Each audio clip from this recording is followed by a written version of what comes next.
최근에 도쿄의 신주쿠 지역, 특히 가부키초 지역에 대한 경찰의 집중적인 조사가 시작되었습니다. 이는 입국 제한 완화 후 많은 해외 관광객들이 방문하게 되면서 특히 술집 등에서 다양한 범죄가 증가하고 있기 때문입니다. 많은 해외 방문객들이 가부키초를 방문하였다가 약물 관련 범죄나 과도한 요금 청구로 피해를 보고 있습니다. 이러한 사건들이 늘어나면서 언론 보도와 함께 강력한 법적 조치가 취해지고 있지만 사건의 수는 계속해서 증가하고 있습니다. 이 문제가 계속될 경우 관광객들이 심각한 피해를 입을 뿐만 아니라 외교적 문제로도 확대될 가능성이 있습니다. 가부키초 지역은 특히 많은 흑인 호객꾼들이 활동하고 있으며 이들은 주로 생계를 위해 이곳에 뿌리를 내리고 있습니다. 그들을 강제로 추방하지 않는 한 이 문제는 계속될 것으로 보입니다. 최근 일본 사회에서 주목받고 있는 문제 중 하나는 술집에서 발생하는 약물 중독과 관련된 과도한 요금 청구입니다.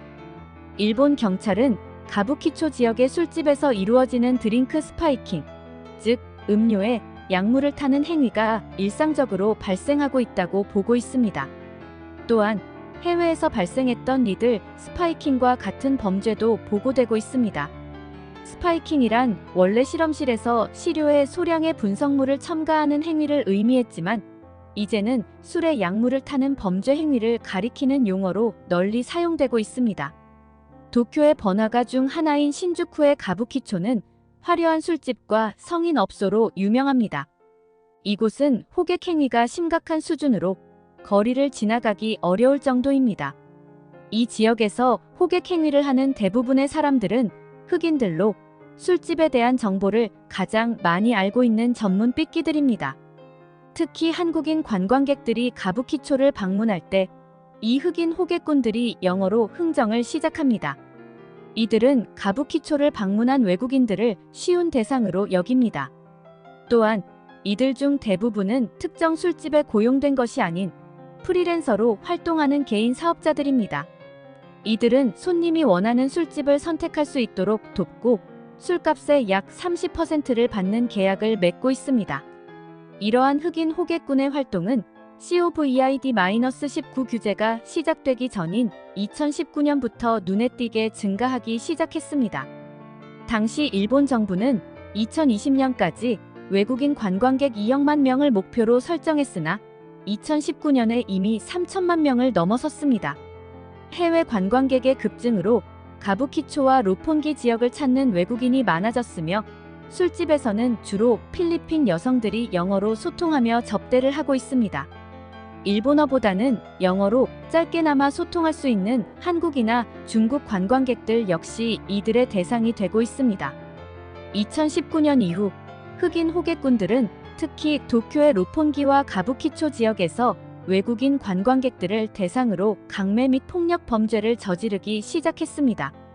이 중에는 드링크 스파이크와 같은 약물 범죄가 포함되어 있으며 술집이나 클럽에서 고객에게 제공하는 음료에 몰래 약물을 첨가하여 금전과 개인 소지품을 강탈하는 사건들이 발생했습니다.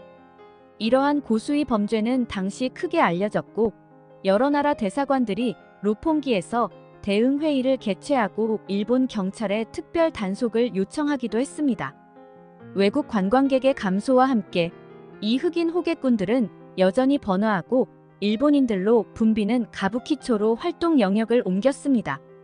지난 3년간 이들은 가부키초 내에서 깊은 뿌리를 내리고 술집들과 밀접한 관계를 맺었습니다.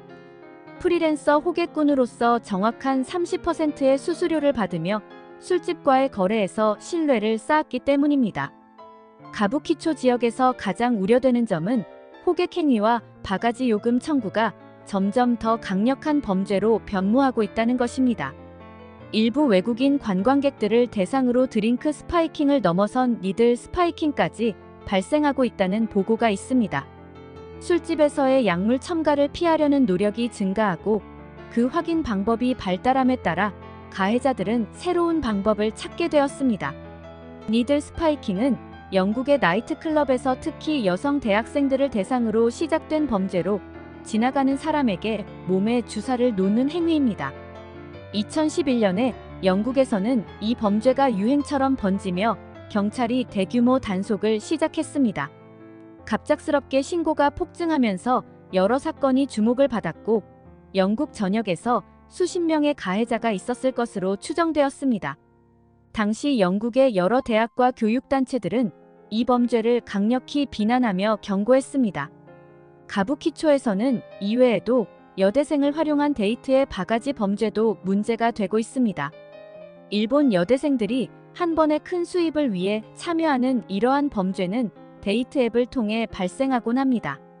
일본에는 다양한 데이트 앱이 있으며 일부 외국인 관광객들은 호기심에 이 앱들을 사용하여 대화를 시도합니다.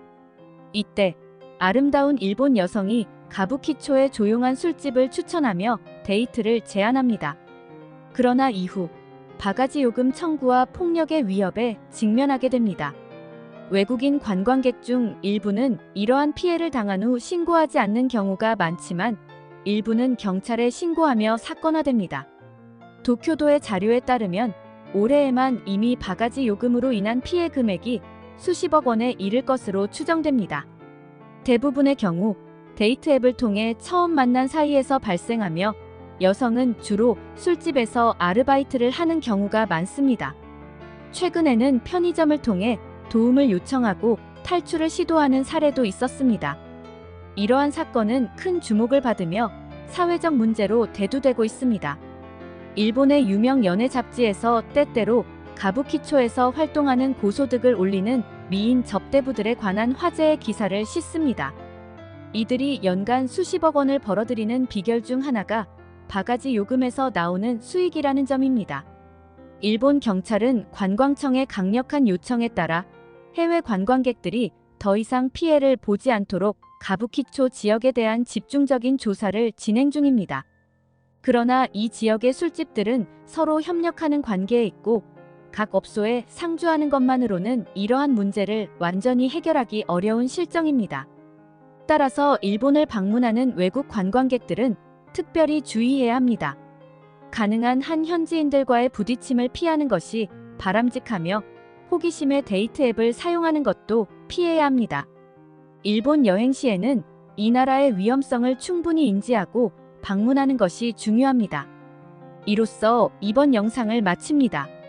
시청해주셔서 감사합니다.